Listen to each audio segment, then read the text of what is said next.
Well, Bradley Beal and your man Damian Lillard dropping dimes, dropping dimes, dropping dimes, dropping dimes, dropping dimes.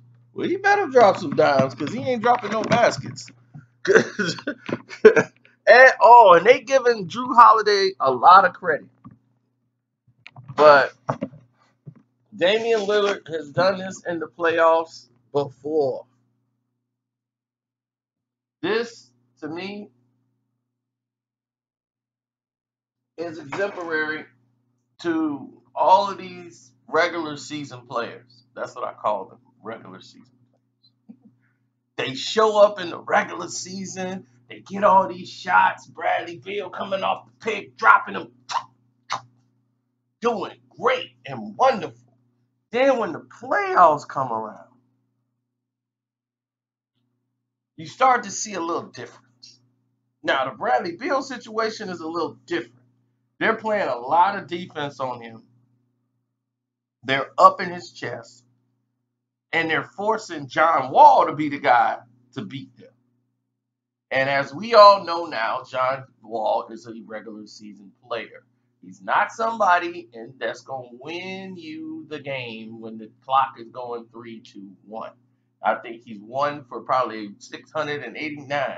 And that one that he hit, he thinks it's supposed to be him every time. And the team don't really believe in him anymore. They don't. They really want him out. They play better without him. And I like John Wall as a player, but he doesn't have the clutchness in him to make the right decisions when the game's on the line. When the game's in his balance, he does not make the right decisions. When your team's starting to fall, when you're up 14 in the last quarter, and you can't stop the bleeding as the leader of that team, then you're no good for that team. That's just what it is.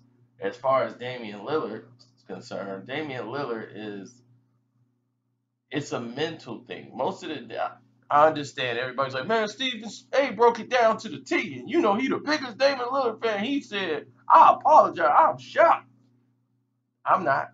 Damian Lillard did this last year in the playoffs. I don't know what it is about the playoffs and the nerves. He cannot get in a groove. Damian Lillard had a majority of his shots that he missed. He was wide open, and he's shooting too strong, which means nerves. Whenever you see somebody shoot that strong on the shot where it's hitting the back of the iron, nerves. You got to get your nerves settled. And normally that happens throughout the game when your nerves settle down and you can make a couple of shots. Now, we saw it happen in game 7 against the Boston Celtics with Kobe Bryant couldn't buy a shot because his nerves were so caught up in that game that it was just the biggest game he's ever been in as a player. And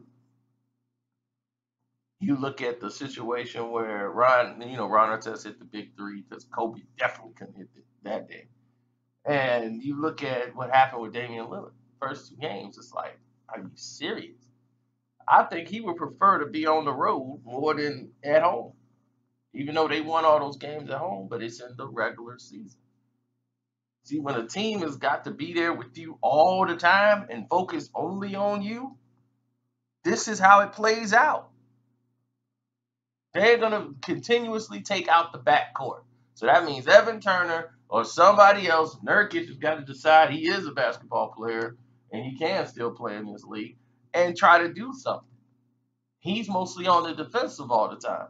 And this is what happens when your backcourt is doing 80% of the scoring. You got to balance it out.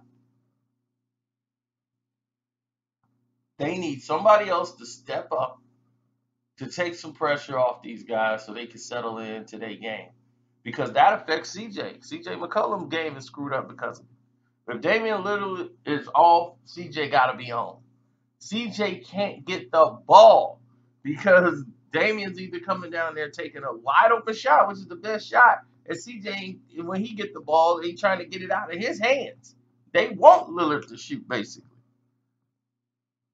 and he can't get in the groove. So their defense has been key, but a lot of this falls on Damian Lillard and definitely Bradley Beal.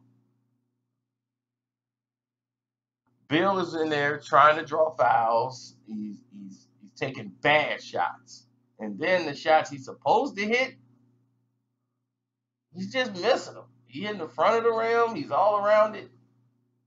But I'm more confident in Beal than I am Damian Lillard right now. I think Bradley Beal is the better of the two. So we'll see what it reads when it's all said and done. But that's my thoughts on it. I'm out.